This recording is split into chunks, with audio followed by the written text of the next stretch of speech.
Another day has come and gone, and now the time has come. The Midnight Lady is here, with night tales for night males.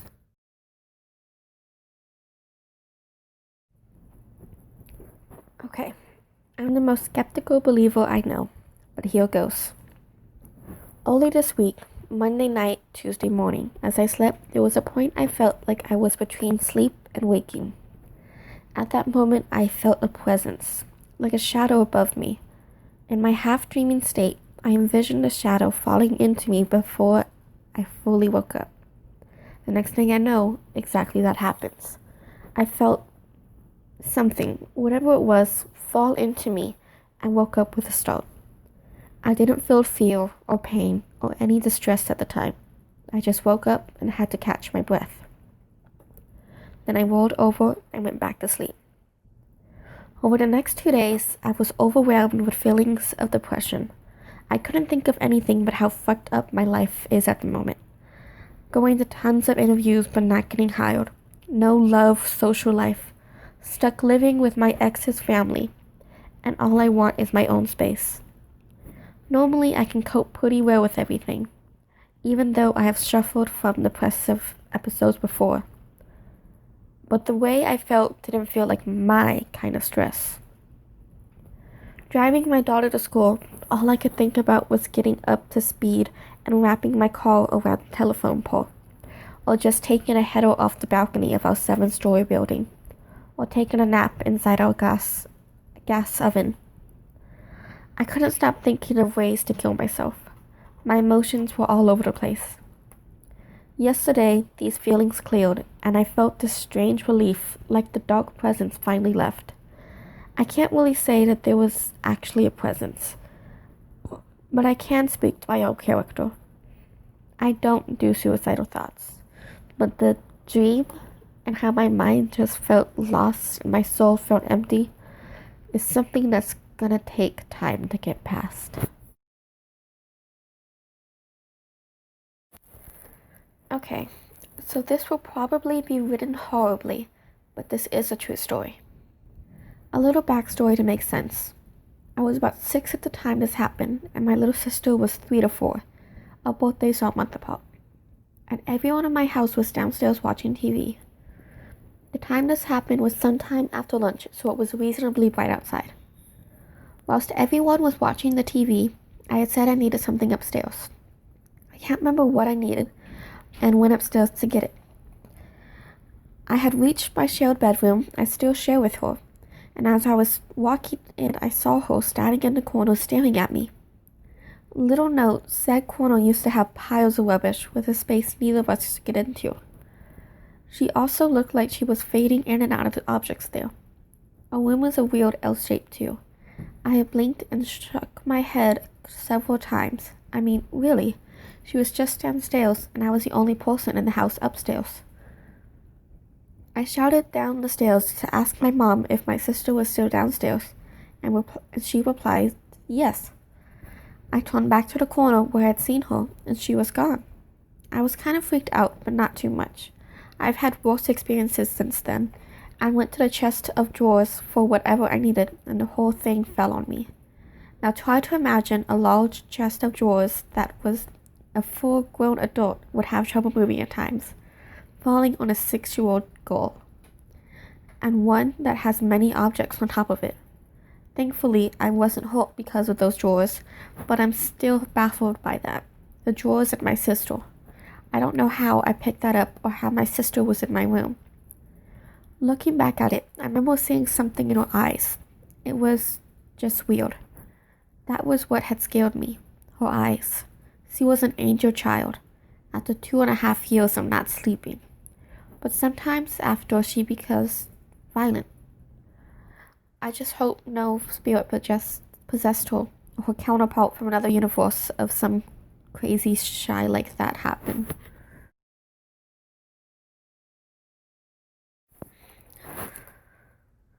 The following is a true story, unfortunately. I hope that all of you are having an amazing day. I hope that whatever issues and hardships you might have leave you. Life is beautiful, and there is always a solution. Bless you. Around a year ago, I was on a student trip to a college campus in Baja, California, to study astronomy. There was exactly 20 of us students attending the trip. The college provided us with a campus, a compound we like to call it. The compound was located 40 minutes away from the nearest village, which was in critical condition, for there was barely any electricity and running water. Going on my 4th day of the trip, I noticed a girl. Orange hair with blue eyes. Let's call her Sarah. She looked distressed and was often very quiet. It was very difficult to ignore. I was an outgoing person and wanted to see if there was anything I could have done to help. And so I did. I approached Sarah and said, "Hi, I noticed that you look sad and out of it. Is everything alright? What can I do to help?" She replied with, Yeah, I'm fine, thank you." I tried being funny and creative, so I told her, "Pinky promise?" Thankfully, she followed through with it and gave me the firm pinky promise I asked for. When we spoke about our days at the campus and about life in general, I felt like I did a positive deed by brightening up someone's day. And so she told me, "I believe that if someone writes a check with their non-dominant hand, that it should not be deemed valid and it should be deemed fake." I told her, "Is that how it goes for pinky promises too?" She looked me in the eyes for a solid 3 seconds and gave me a face like I'd just uncovered a secret. The face you give someone when they disgust you. That shocked face when someone is about to cry. She picked up her bag and walked away. I felt horrible. I felt speechless. I felt like I might have made her feel worse. A few hours passed and word went round that we were playing Mafia in the cafeteria that night. I was hoping Sarah would arrive so I may apologize for causing more distress. But she didn't. There was to be 20 of us, but 2 people were missing, Sarah included. I decided to ignore it because those students might have had other plans. So the game resumed. With my eyes closed playing the game, I heard the words, "Help. Help. Help." I opened my eyes, and no one seemed to have noticed it. I thought it was strange, and maybe I was just hearing things, so I closed my eyes and began playing again. A moment later, I heard that cry for help again, but this time, the hairs on the back of my head stood up, and my body felt cold. I got goosebumps, and I ran outside of the cafeteria and into the open-air compound. I ran to where the sound was coming from. I saw something I never want to view and lay my eyes upon ever again. It was Sarah. She hung herself off a steel light pole. There was another student trying to hold her up and was crying for the attention of others. I ran back into the cafeteria and grabbed a knife. I ran back and attempted to cut Sarah loose. I remember looking upon her pale skin and wondering, why? Why must you have tried to end your life? We attempted to bring her back to consciousness and succeeded. We gave her water and took her to her dorm to question her. She told us that she heard voices telling her to kill herself, and she heard strange noises coming from the windy trees surrounding the compound, which freaked her out. Keep in mind, there was no proper medical service, nor internet connection. Neither was there the source of transportation, and a way of turning Sarah in to professional help. There was 3 days left until we were going to be removed from the college compound. While in Sarah's dorm, I noticed her journal. I hid it under my jacket with the intention of reading it later. Sarah was to remain under serious supervision by other students for the duration of the trip.